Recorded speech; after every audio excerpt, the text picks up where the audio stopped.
আমার সাথে বলুন বিসমিল্লাহির রহমানির রহিম।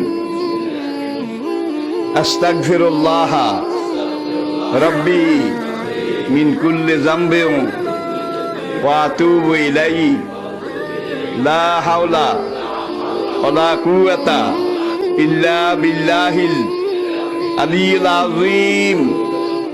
তাওবা ইয়া আল্লাহ, তাওবা ইয়া আল্লাহ, তাওবা ইয়া আল্লাহ, তাওবা ইয়া রাব্বি, লা ইলাহা ইল্লাল্লাহু মুহাম্মাদুর রাসূলুল্লাহ।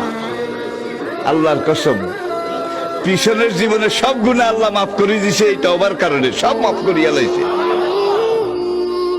আর কিছু কিছু টেন্ডল আছে, কেডা আছে, গুনাহ তো করতে আসি, হুজুর ওজন কইছে অন তওবা করি কিছু ছাড়াই হালাই।